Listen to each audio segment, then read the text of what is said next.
Well, I retire in a month. And it reminds me of an old routine by the comedian George Carlin, where he says, the only time you're excited about aging is when you're little. If you're less than 10 years old, you're so excited about aging, you think in fractions. How old are you? I'm 4.5. You're never 36.5. You're 4.5 going on 5. That's the key. You get into your teens and now they can't hold you back. You jump to the next number, even a few ahead. How old are you? I'm going to be 16. You may be 13, but you're going to be 16. Then the greatest day of your life, you become 21. It even sounds like a ceremony. You become 21. Yes. And then you turn 30. Oh, what happened here? It makes you sound like bad milk. He turned. We have to throw him out. What's wrong? What changed? You become 21, you turn 30, then you're pushing 40. Whoa, put on the brakes. It's all slipping away. Before you know it, you reach 50 and your dreams are gone. But wait, you make it to 60.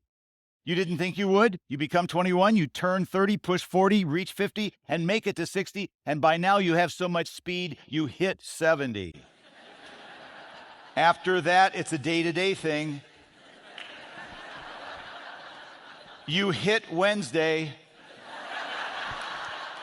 You get into your 80s and every day is a complete cycle. You hit lunch. You turn 4:30.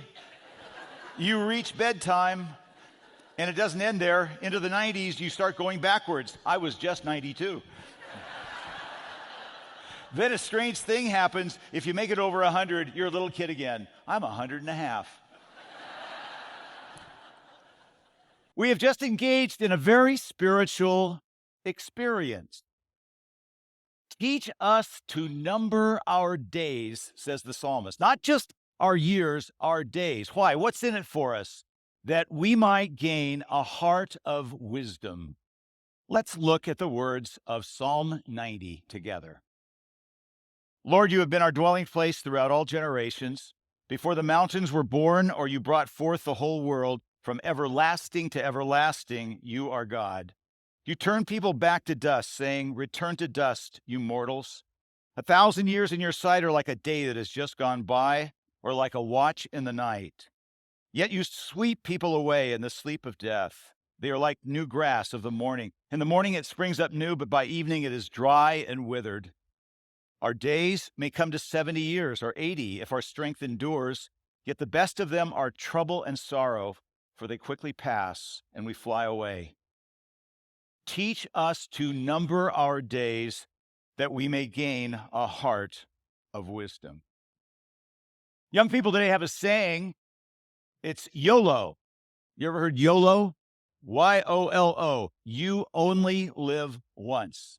That's what God's saying to us in Psalm 90. Have you ever seen the opening of the television show, I'm sure you have, of 60 Minutes? How does it begin? Tick, tick, tick, tick, tick. That's one of the most eloquent sermons you will ever hear.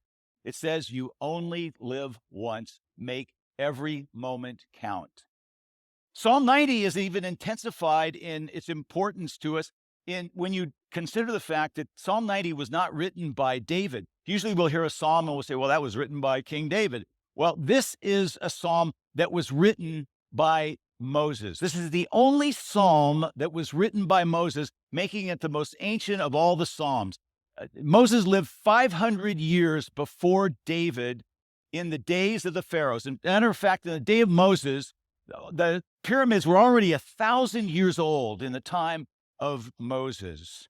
Moses writes, Lord, you've been our dwelling place throughout all those generations of pharaohs going back, Amenhotep and Tutankhamun and Ramses and all the generations that go before the pharaohs. And then even before there were pyramids, you have been mankind's true dwelling place in all generations. In other words, he says, you are the God of history.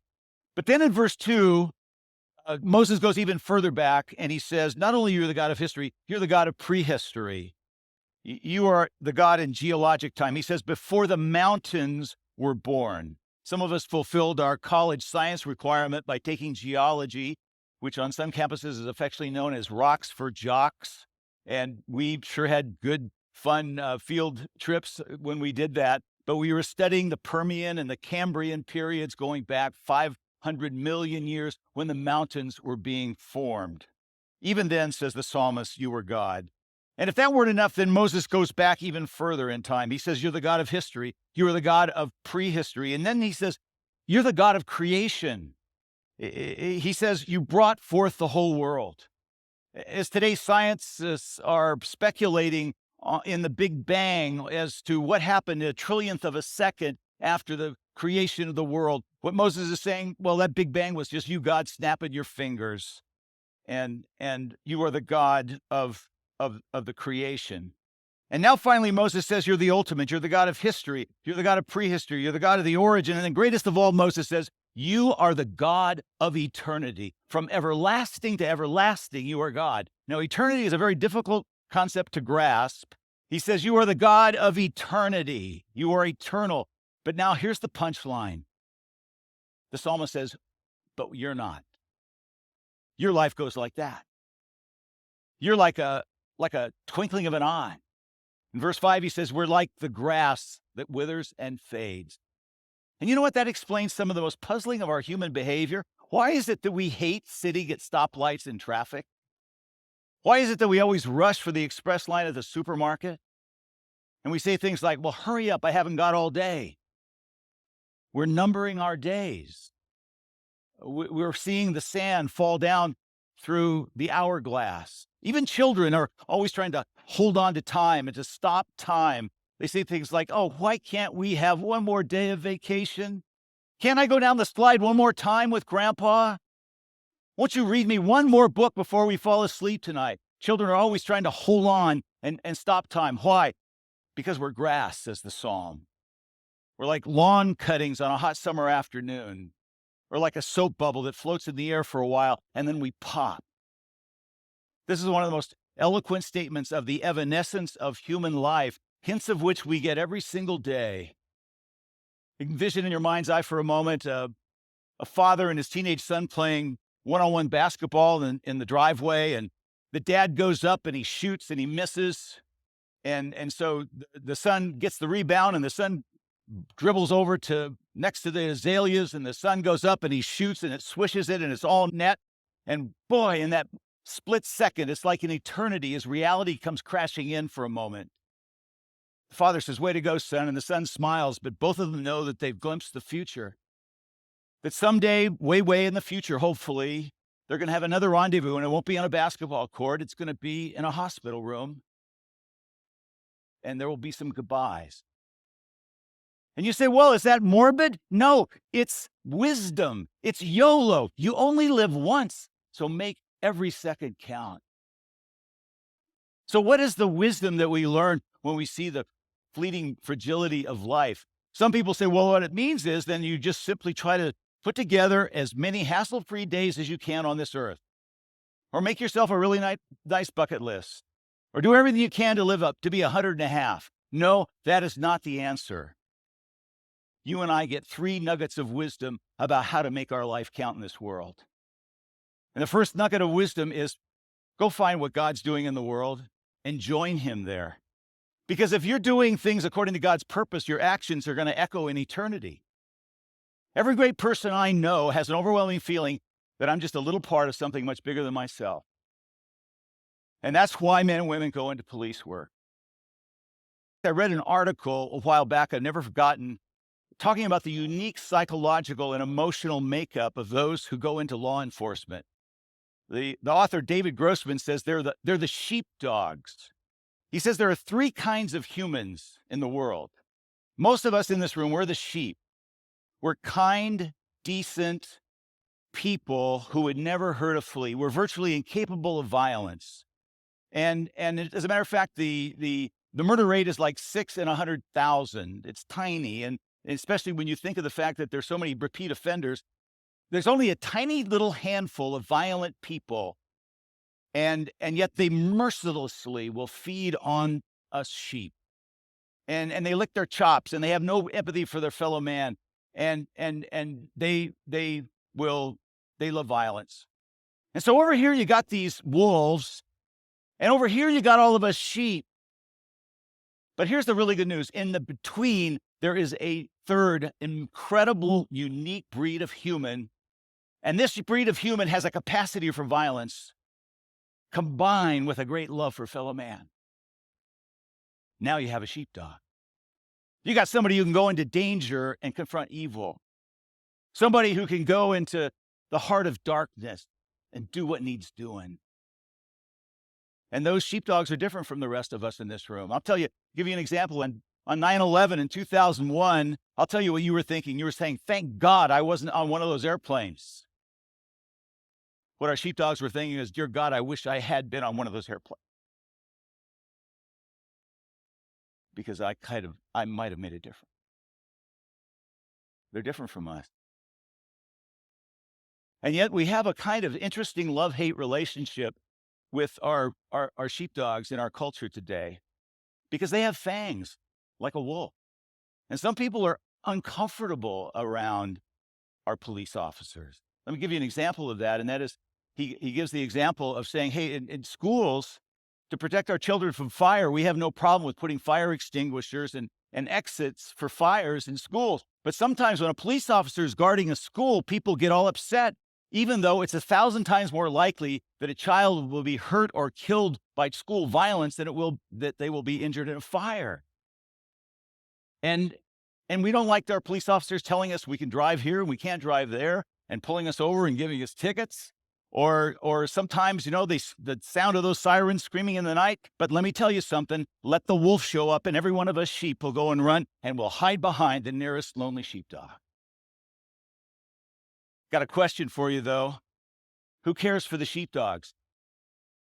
There is a shepherd who loves the sheepdogs. And the great shepherd walks with them every single day. There's nothing more obvious in the scripture than the police are doing the work of God. This is kind of fun. I'm going to read you a portion of Romans chapter 13, verses 3 and 4, and simply tweak one little word. I'm going to change the word ruler to the word police officer. This is what the scripture says. For the police officer does not frighten people who are doing right, but those who are doing evil will always fear the police officer. So if you don't want to be afraid, keep the laws and you'll get along well. The police officer is sent by God to help you, but if you're doing something wrong, of course you should be afraid, for the police officer will have you punished. The police officer is sent by God for that very purpose. What that means is those police officers who at this moment are out patrolling our neighborhoods are doing something every bit as holy as I am doing right now as I'm standing here speaking to you from this pulpit. And even more, unlike me, and like the great shepherd himself, they will lay down their lives for the sheep. And so in light of the brevity of life, put your life where it counts. Align your life with God's purposes.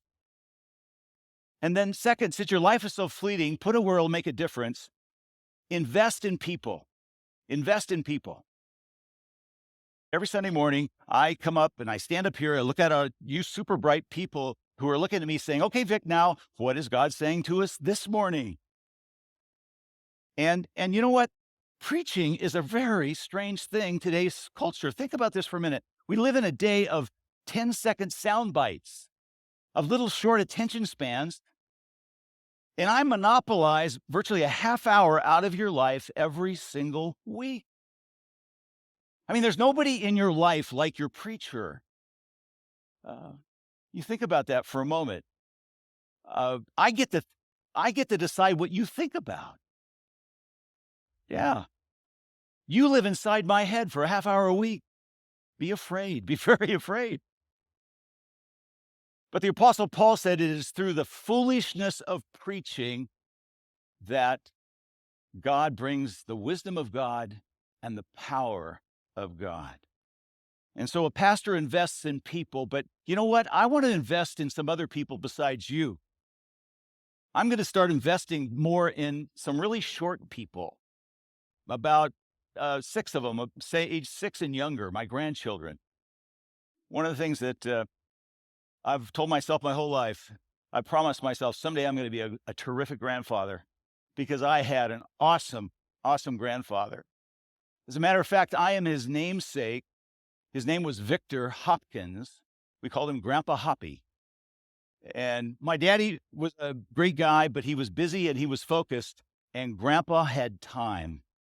In the backyard, he took me out there and showed me how to throw a curveball. I'll never forget my grandpa taking me into the orange grove where I grew up in Southern California, looking through the trees to find the perfect Y in the tree branches to make a slingshot, and bringing that thing down and taking it back and slicing up an inner tube and making the elastic and finding a leather pouch, and then going out shooting jackrabbits with our slingshot. Remember, my grandpa used to say, "Victor, always be proud of your name, Victor. It means you're a winner." My grandpa also used to say, "Now, Vic, don't you ever fight. But if you do, get it over with quick." I love that. And then he'd pray for me.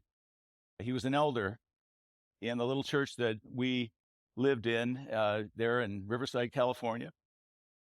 And I'll never forget one Sunday night after church, he got the other elders together to come over and lay hands on me. And my grandpa prayed and said, "Oh, God, make Victor to be your young man. Help him to be what you want him to be, do what you want him to do, and go where you want him to go."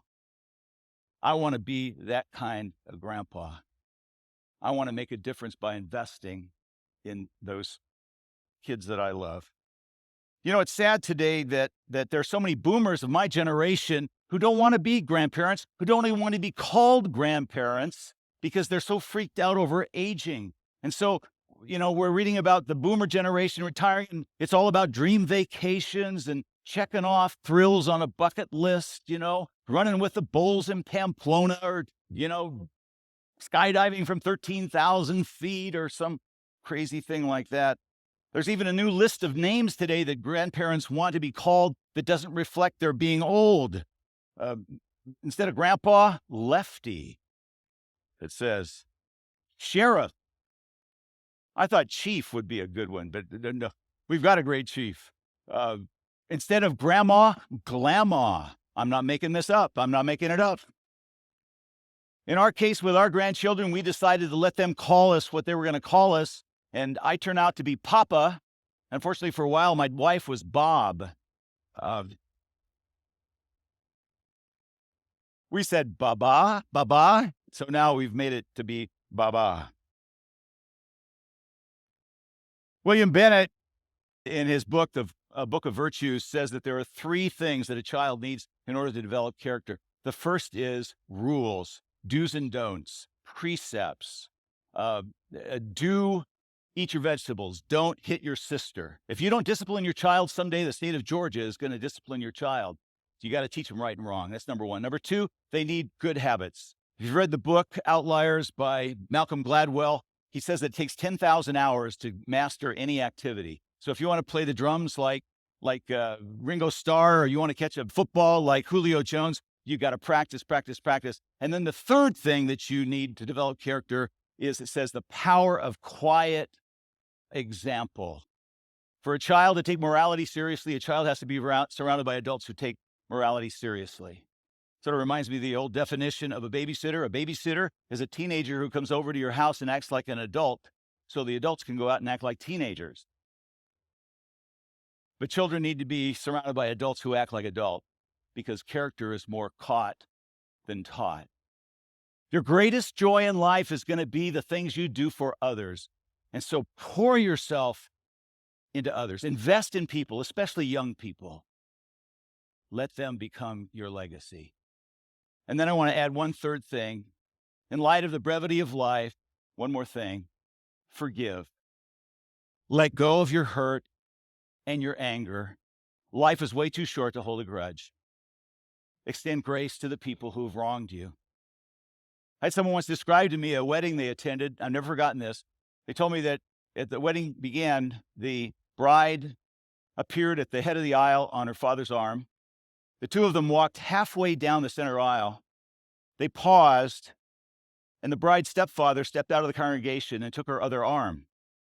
The three of them then completed walking down the center aisle to the front, in front of the chancel steps. And of course, the question on everybody's mind was, which of these two men was going to give away the bride? The pastor said, "Who gives this woman to be married to this man?" And the two men in unison said, "Together with her mother, we do." Can you imagine how much forgiveness went into that one moment? This is a family who knew how to put the past behind. Years ago, I remember seeing a bumper sticker. It said, "I am a Pearl Harbor survivor." It was on a Toyota. That driver knew how to put the past behind. I wish I had preached more on forgiveness. And most of all, I wish I had been a more forgiving person. And I still want to be. And it's not too late for any of us. Frederick Buechner says, the moment you forgive somebody, you release a prisoner. And it turns out that prisoner is you. As a pastor, I have stood by the sides of hundreds and hundreds of people in the moments before they took their last breath. And never once have I had anyone say, "Hey, bring me my flash drive of my trip to Antarctica." Or, "Hey, I want to see one more time that nice watch they gave me for 30 years of making widgets at the company." Or, "Quick, take down my diploma for my graduate school. I want to hold it in my arms one last time." Nobody says that. What they say is, "Bring me the people I love. My children, my grandchildren, my dearest friends." In our last moments of life, we want to be surrounded by those who matter to us most. And that's wisdom. When you finally discover that all that matters in life is love. Teach us to number our days, that we might gain a heart of wisdom. Life is all about love. When I was a child, I laughed and wept. Time crept. When I was a youth, I dreamed and talked. Time walked. When I became a full-grown man, time ran. And later, as I older grew, time flew. And so shall I find when traveling on, time gone. Will Christ have saved my soul by then? Amen.